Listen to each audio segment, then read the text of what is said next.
The Maui Invitational starts today. It's time to show America that the Tar Heels belong in the nation's elite. This is Tyler Hansbrough, and you're listening to Locked On Tar Heels. You are Locked On Tar Heels, your daily podcast on the UNC Tar Heels. Part of the Locked On Podcast Network, your team every day. Hey there, what's up? It's Monday, November 25th, 2024. Welcome into the Locked On Tar Heels podcast. Happy Thanksgiving week to you. I'm your host, Isaac Schade, and you're joining me at the place to get your Tar Heels content every single day. It's all part of the Locked On Podcast Network. It's the only daily North Carolina show out there. Thanks for making this your first listen or watch of the day. And I want to tell you this episode is brought to you by FanDuel. You can start the season with a big return on FanDuel. New customers can place a $5 bet, and if it wins, you get $150 in bonus bets. Visit FanDuel.com to check into it and get started. As we get diving in today, I want to give a special shout out to all the everydayers joining us, all the members of the Locked On Tar Heels Discord, and of course, our great Locked On Tar Heels insiders. Hey, gotta give a couple reminders for you to kind of give context to today's show. I have been gone this weekend since late last week, so I actually pre-recorded this show like middle of the week. So as I record this, I don't know the result of Carolina against Hawaii on Friday night in basketball, the UNC Boston College football game, the field hockey Final Four, or anything else that happened this weekend. So I just want to make you aware of that as we talk today. So if I don't reference, as we talk basketball, anything that happened against Hawaii, that's why. So I'm going to try to keep it pretty general with any specific stuff to the game against Dayton tonight, so as not to reference that.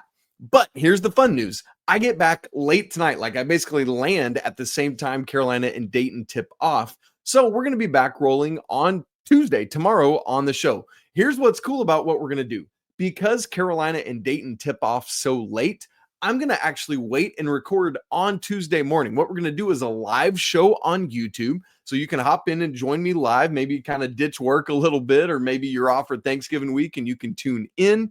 And then I'll post it later to the audio feed right after that. So we'll unpack the Dayton game, look ahead at either Auburn or Iowa State, whoever is the next game there on Tuesday. So it's going to be a lot of fun. But today is Maui, and so that works out really well because what we're going to do is spend the majority of the show getting primed and ready for the Maui Invitational, and then at the end of the show, we'll get ready specifically for the Dayton game tonight. So lots of fun there.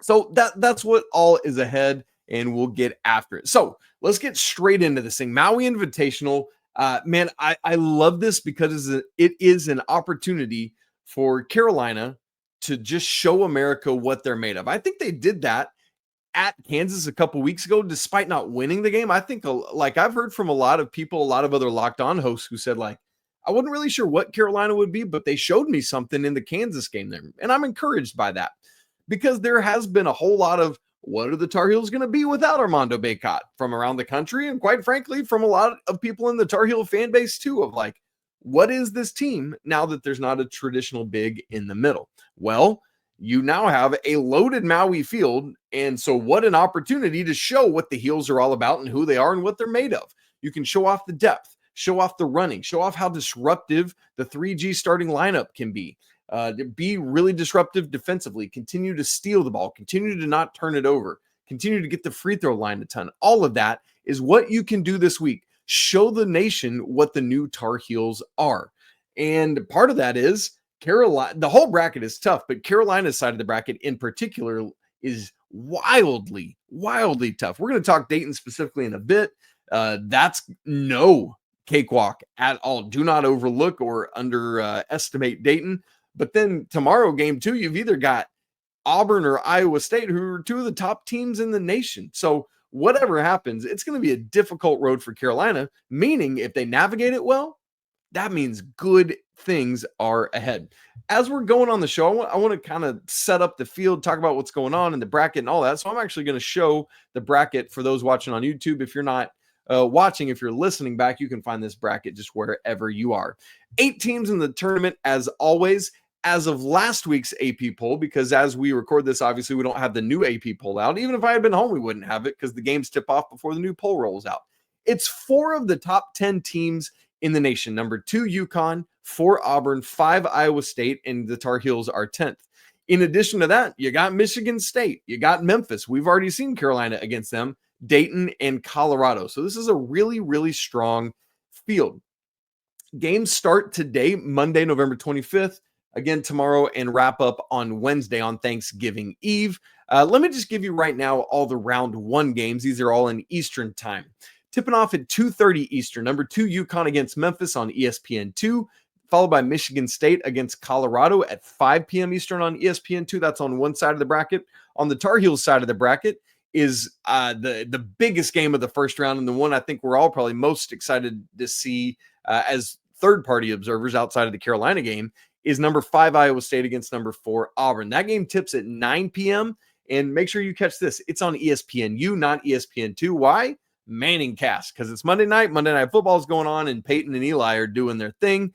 And then the Carolina-Dayton game switches back over to ESPN2, and it's slated to tip at 11:30 Eastern. Woof.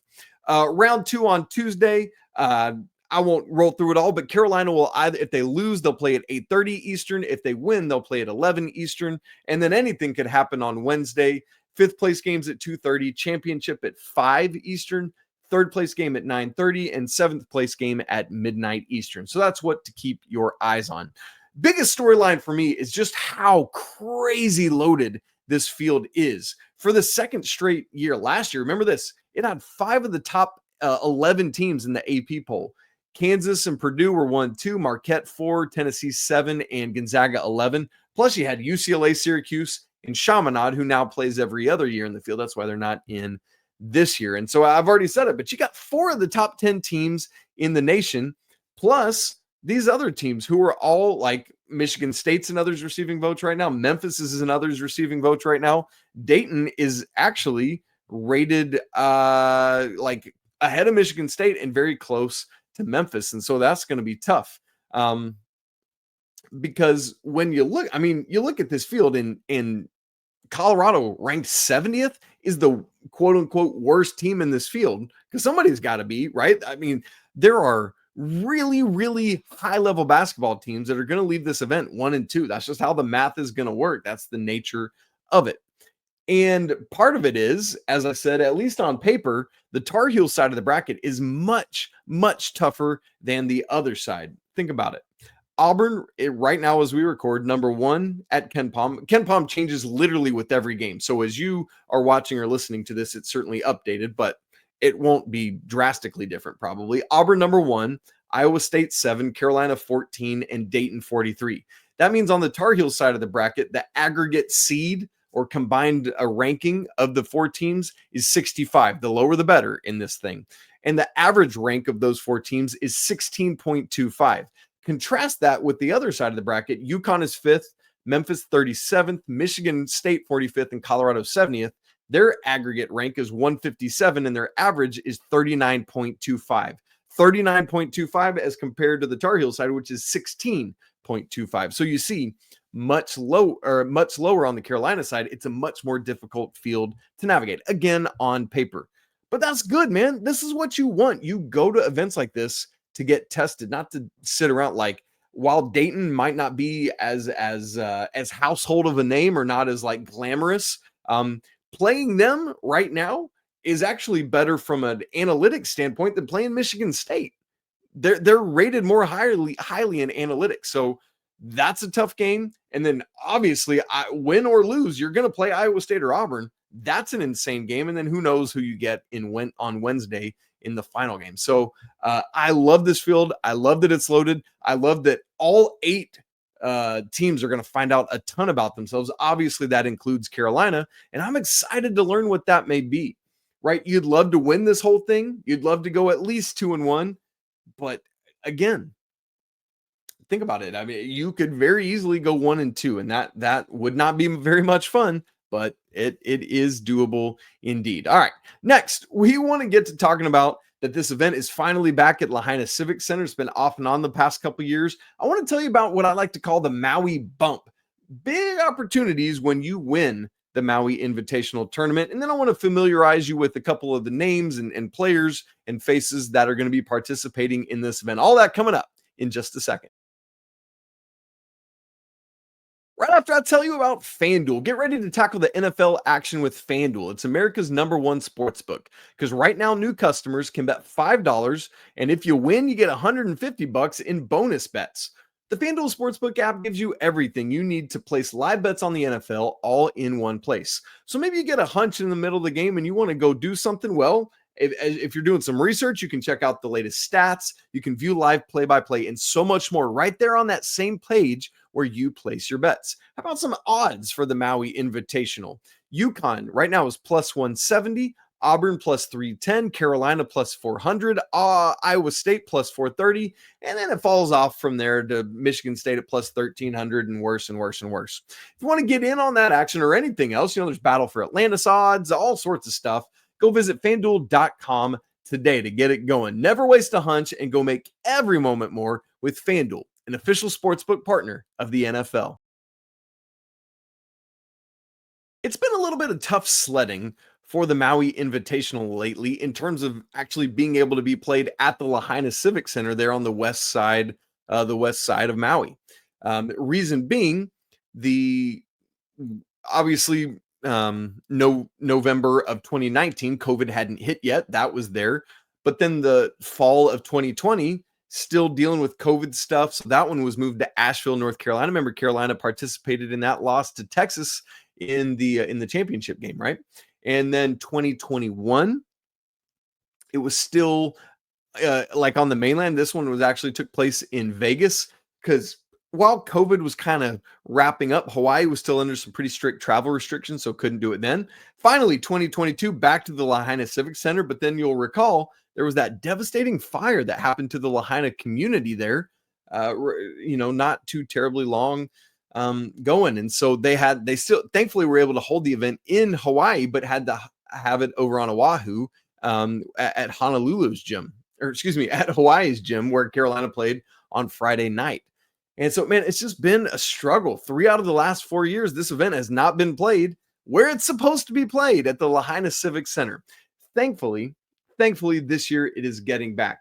And you might recall from late this summer that I talked about having the opportunity to go with my family to Hawaii this summer. We actually stayed on Maui, and Lahaina was starting to open back up some. In fact, the Lahaina luau, which is like their famous luau there, had already opened back up. So we went to go be part of that event. Just a neat thing to see, but also an opportunity to help support the community because some of the money goes back.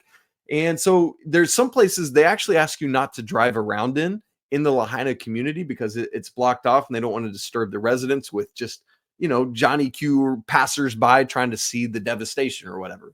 But there are a lot of areas you can get to, including the Lahaina Civic Center.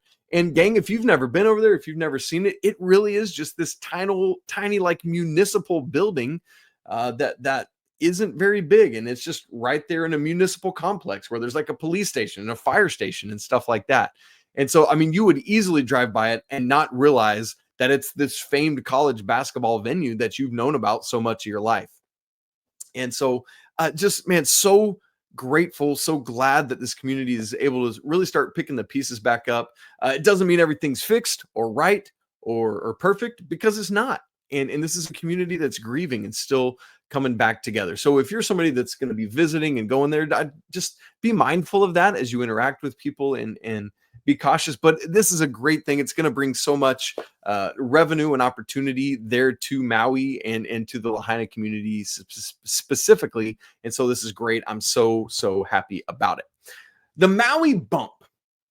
Let's just look at the results of the Maui champion in the past 25 tournaments. There have been 25 tournaments in a season that ended in the 2000s. So I'm starting back at the 99-2000 season, which would be the 1999 Maui Invitational. Of those 25 tournaments that have been played, 12 Maui champs, so just shy of half, went on to make the Elite Eight or better.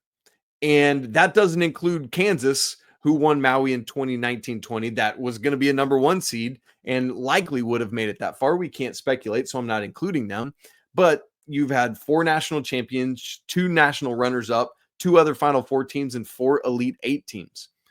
Let's keep looking at this Maui bump. Of those 25 champions, 18 of them went on to be a top 3 seed in the NCAA tournament. And I am including Kansas in that one because they were going to be a 1 seed in that tournament, regardless of what happened in the Big 12 tournament. And 15 of the 25 have been a top 2 seed in that year's NCAA tournament. A whole mess of these teams have been conference regular season champs, conference tournament champs, and 19 of these 25 teams have gotten to as high as 4th in the AP poll at some point in the season that they won the championship. 14 of them got to number 1 or number 2 in the AP poll. And so that Maui bump I'm talking about is just basically like, if you win the Maui championship, that's a big deal. And more often than not, it portends some level of great success for your season, whether that's during the regular season, like winning a regular season championship, being ranked very highly in the AP poll, or whether it is postseason success. Again, 12 of the last 25 Maui champs have gone on to at least the Elite 8 or better, with 4 of them being the national champion. And that's really cool. So Maui bump is a thing. And especially in a year like this, where it's, last year, Purdue won against that crazy, crazy talented and loaded field, went on to be the national runner-up, losing to UConn. Now let's hone in specifically on the Carolina Maui history, because this is rad. For the Tar Heels, this will be the 9th time they've been in the event. That's the most of any school not named Chaminade. The previous years they've been in it, the previous 8 times are 1989, 95, and 1999. That's where it was kind of, not in any kind of pattern, but it's been every 4 years since then. 04, 08, 12, 16, 20, and now 24. Now, what's interesting about that is Carolina has won exactly half of the Maui championships they've been in so far. 4 of the 8 they've participated in them. And the years for that are 1999, which is the 99-2000 season, 04, which is the 04-05 season, 08, which is the 08-09 season, and 2016, which is the 16-17 season. Why do I spend all that time mentioning those?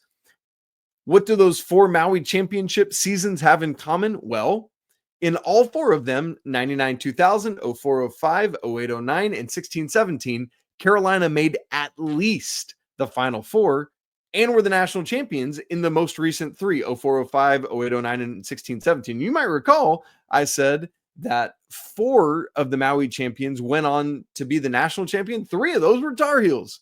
That's incredible, right? And so, man, for Carolina, it's like, okay, as I said earlier, let's go show the nation just how crazy talented this team is and how unique they are compared to a normal North Carolina team. So, you know what I say? Let's go win this thing starting today and guarantee ourselves at least a Final Four. And obviously history isn't guaranteed to repeat itself. I'm just having fun with that. But it's got to mean at least some level of really, really good things ahead for the Tar Heels. But man, to win this thing, whoever wins it, it's going to be something. Maybe a little less so for UConn coming out of the weaker side of it, which is what, like, if I were a betting person, I would put money on UConn just because of the more heavy likelihood they have to come out of their bracket and make the championship game.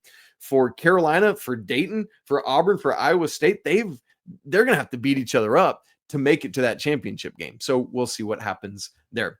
I want to give you a few names to know from some of the other teams so that you can be watching out for that. Obviously, I'm not going to go through everybody, but just a few key highlights. For example, there are, by my count, 4 players that received at least one preseason All-American nod. Obviously, RJ did, but also Janai Broom from Auburn, who was off to a crazy start this season, playing really well for Bruce Pearl's team. They function through him both offensively and defensively. It's wild what he's doing in Auburn. It's part of what makes them so highly rated offensively and defensively at KenPom. Alex Caravan for UConn is back, and he, projects, most people believe, to be their best player. We'll see as the season wears on, but, he's a guy that could have stayed in the NBA draft, came back to school. And then the other is Tamin Lipsey at Iowa State. Iowa State is really known for their defense, but they've got some dudes on that team, and he is the leader of the pack. As for some of the best freshmen in Maui, obviously, Drake Powell and Ian Jackson are there, and they're going to be part of that. Liam McNeely is the other one. It's like a top 3 of Ian Drake and Liam McNeely are the most highly rated freshmen at this event. But you've also got, if you watched that Auburn-Houston game a couple weeks ago, which was a wildly great game, you saw Auburn's Tahad Pettiford go off in that game. He's another high-level freshman to watch. UConn has another freshman, Ahmad Noel, to keep your eyes on. And Michigan State has Jace Richardson, who this makes me feel very old, but is the son of Jason Richardson, who Tom Izzo also coached at Michigan State. He left their game, I think that was Tuesday night, Jace Richardson did, with an ankle injury. So we'll have to keep our eyes on if he's ready to go or not by the time, we get going today. And then as for some of the best transfers, obviously we look at Cade Tyson and Van Allen Lubin, but for the other teams, one of the biggest to me is Iowa State's Joshua Jefferson. He comes to the Cyclones from St. Mary's. Big time guy. You might not have seen him much last year because he got hurt heading into, I forget when he got hurt, but he was hurt during the NCAA tournament and couldn't play. For Auburn, they get JP Pegues from Furman. He's the guy that hit the shot that knocked off Virginia in the NCAA tournament, 2 seasons ago now. Miles Kelly comes over from Georgia Tech to Auburn. He's an absolute dude, kind of been coming off the bench, but scoring in bunches just like he did for the Yellow Jackets. At UConn, they have another St. Mary's transfer, Aiden Mahaney. He's a guard. You probably heard of him when he was at St. Mary's. Not been great so far for UConn, but we'll see. Keep your eyes on him. The one that has been great for UConn is the one that was the less heralded transfer is Terrace Reed, who came over from Michigan. He's a front court guy. And getting some more minutes because Samson Johnson, who was expected to step in for Donovan Clingan, hasn't been as good as expected. Memphis, we've already seen a bunch of their dudes. I'll remind you, though, like PJ Haggerty, who is averaging like 25 points a game right now. Tyrese Hunter from Texas, Dane Danger from Illinois. We saw those guys in action, but just a reminder of it. So there you go. Just want to acquaint you with a bunch of these names because it's feast week, and I'm sure you're going to be watching a whole bunch of Maui, maybe Battle for Atlantis, the brand new Players Era Festival event, which is the NIL thing going on in New Mexico, Las Vegas. So all sorts of great stuff. I know you're going to be tuned in. I know I will be as well. All right, coming up, Carolina's first game in the Maui Invitational is the last game of tonight. Go ahead, take a nap now and get ready for it. But that's what we're going to do coming up here in just a second. Right after I tell you about game time, man, college basketball season is here. It's beautiful. Like, this is one of the single best weeks of the college basketball season, along with like conference championship week and maybe the first week of the tournament or something like that. Man, this week is loaded always, and I love it. There's nothing better than the atmosphere of a college basketball game.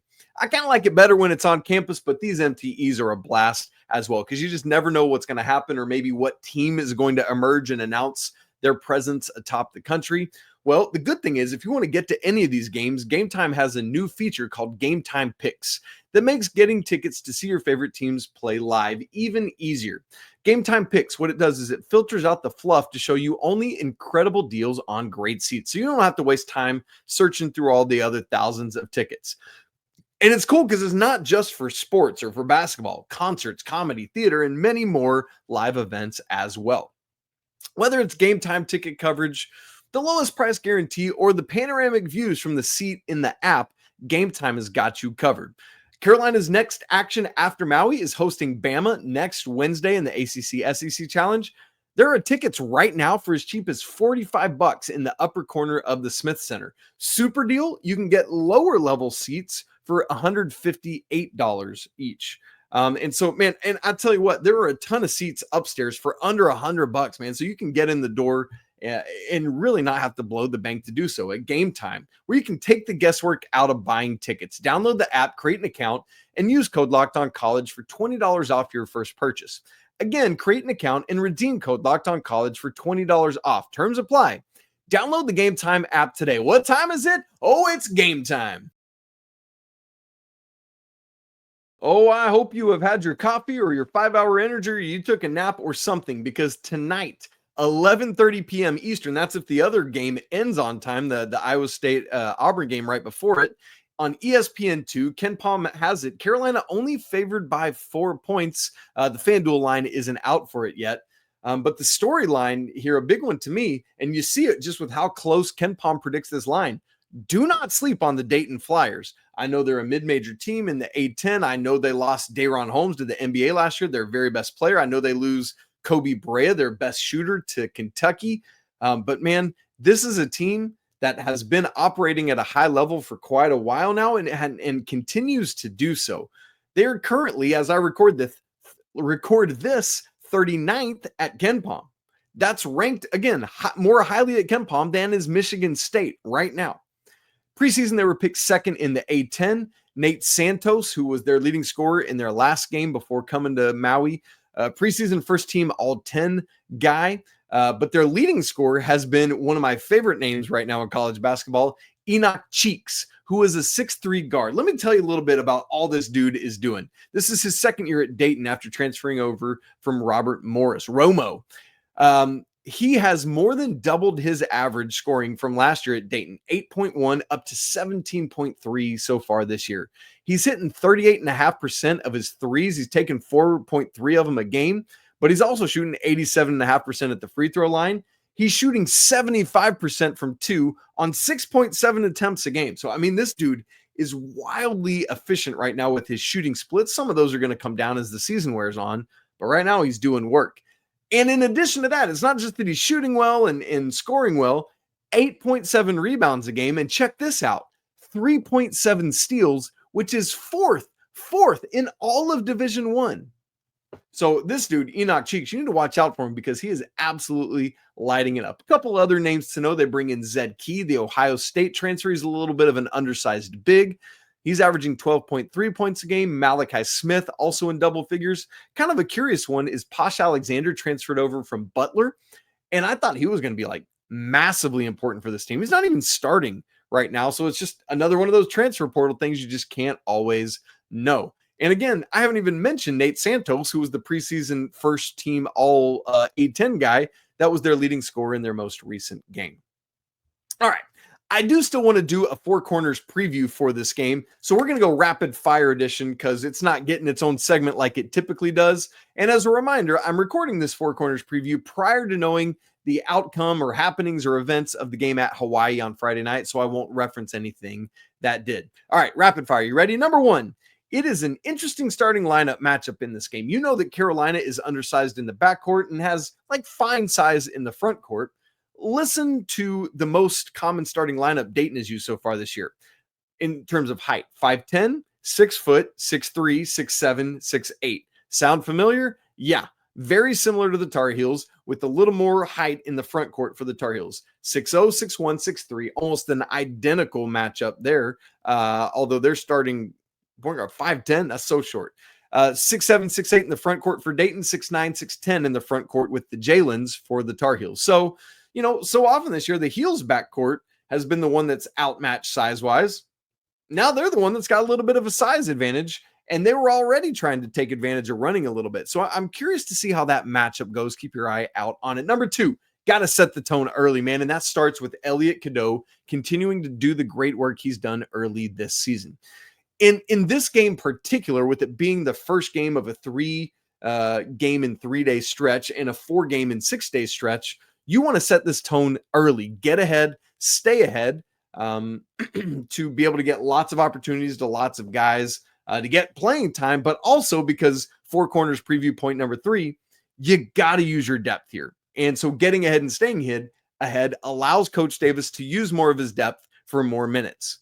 And this is a tough thing because you want to, you know, plan it because it's not like lose and you go home. It's just lose and you play a different team than if you win. You guaranteed 3 games. So obviously it's tough because you want to balance trying to make sure you win this basketball game against Dayton with, I don't want to wear everyone out before we have to play either Iowa State or Auburn tomorrow, who are 2 of the top 5 defenses in the entire nation. You know what I mean? And so there's this weird balance the coaching staff's going to have to strike. I believe Coach Fred usually does the rotations and stuff like that. So I would imagine the Tar Heels have some specific game plan for this because this is a moment unique to any other moment this season. Even in the NCAA tournament, you only play as many as 2 games in 3 days. And so this won't happen again, but you got to plan for it and you got to craft it out and chart it out and be ready to adjust as needed. So these 2 points, 2 and 3, kind of go together. Set the tone early so that number 3, you can use your depth well in this game. And then Four Corners preview point number 4. Dayton is not shooting well from 3 or free.